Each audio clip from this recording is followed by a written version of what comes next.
Hello YouTube, this is Asatsu 5. This is kind of an add-on video to my static line knife carry method video. But we kind of wanted to put it in that video, but we kind of think it deserves its own little spotlight. Um, and it's related, carrying a fixed blade on a fixed line. So when you draw the knife, the sheath stays where it's at, and you have the knife. The difference is this is a neck knife as opposed to a static line on your belt loop or a belt.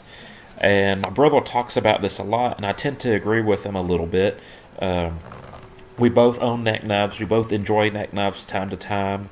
But my brother is very much concerned that with a neck knife, if you wear it while driving and you were to get in a wreck, which I've been in several accidents, none of them my fault.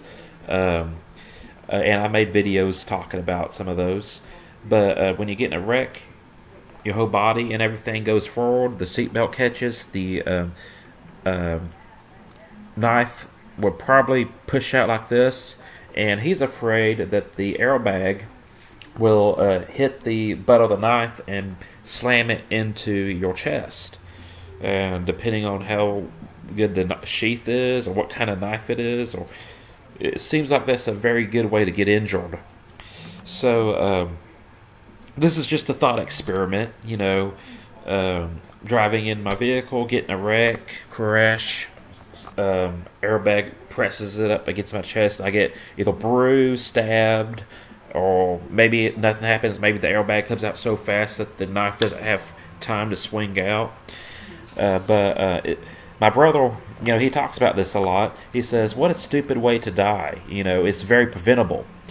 And that's why when my brother wears a neck knife and he's driving, he takes it off and he puts it on the shifter knob, where you shift, drive, neutral, reverse, and stuff. And he keeps it there until he's ready to get out. By the way, this is a handmade knife my brother made. It's a Mediterranean dark neck knife, I guess you can call it that. O1 tool steel, G10 handles, and a paracord friction sheath. And I have the majority of my brother's handmade knives. He has a few. He had one go overseas. This guy had to go to the Middle East, and he says, officially I'm supposed to be unarmed, and my brother was like, hey, I'll make you a knife that if you have to use it, you can throw it in the river and not worry about it. And it was actually a very good knife. He handmade the micarta, and it turned out really well. But he's no professional. He does this as kind of a side hobby, and he has no intentions of really making it a job or a career. Or he's just, hey, I want to make a knife. So he makes a few knives, and then he'll go several years without making knives. But yeah, this is kind of a Mediterranean dark, and a paracord and PVC sheath. You heat up the sheath, smash it.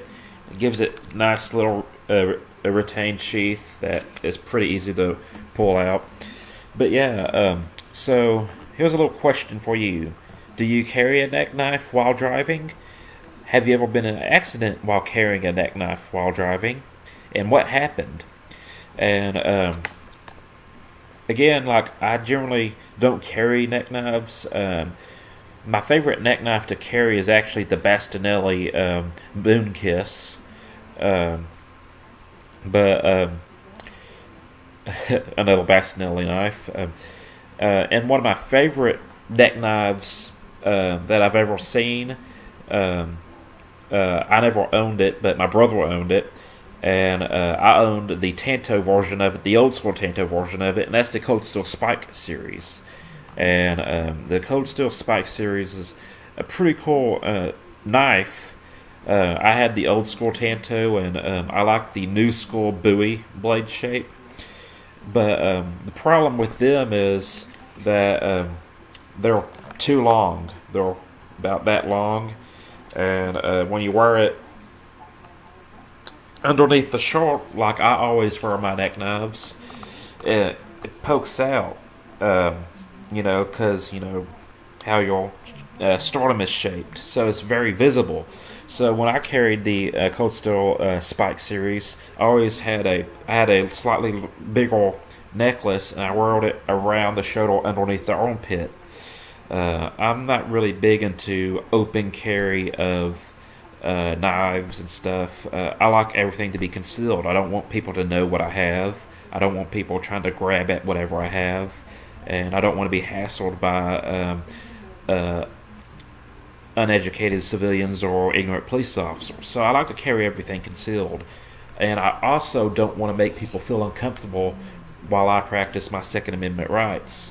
Just because I have a right to do it doesn't mean I necessarily should do it in a tacky way. But I love the Coastal Spike series, but they're just too big to carry underneath the short, and I find it a lot easier to carry it under the armpit. But the Coastal Spike series, the Moon Kiss, James Williams just came out with a Skin Do neck knife, he calls it, and I really like it. Looking at it on the internet, I never owned one or held one, but generally I like my knives to be at least 4 inches. I'll carry smaller knives for EDC tasks depending on where I'm going, what I'm doing. But generally, the magic number, my EDC knife should not be bigger than 4 inches. My tactile knives ideally shouldn't be smaller than 5.5 inches. But I can carry bigger, so if I can carry something bigger, I'll carry something bigger, depending on what's going on. It all has to do with context. But yes, back to the subject of the video. Do you carry a neck knife while driving? And have you ever been in an accident while carrying a neck knife while driving? And what happened? Because to me, it's pretty logical to see that this being pushed up against you can be a very bad thing. And that's why both me and my brother, we carry a rescue knife in the visor of our driver's side vehicle. So front driver's side vehicle, the folding visor, we put a rescue knife in there. And so if we get in an accident, we know where it's at. We grab it, bust out a window, cut our seatbelt. And again, having a neck knife in the center, you can grab it with both hands. It's a good place to have a knife if you're in an accident and you need to get to your knife, because if you're in an accident, you can't really get to your folding knife that's in your pocket. But there's just that issue of it swinging out during the accident. And so that's kind of the thought experiment I want to share with you, and please give me feedback. So that's it. I'm Assault C5, and I'm out.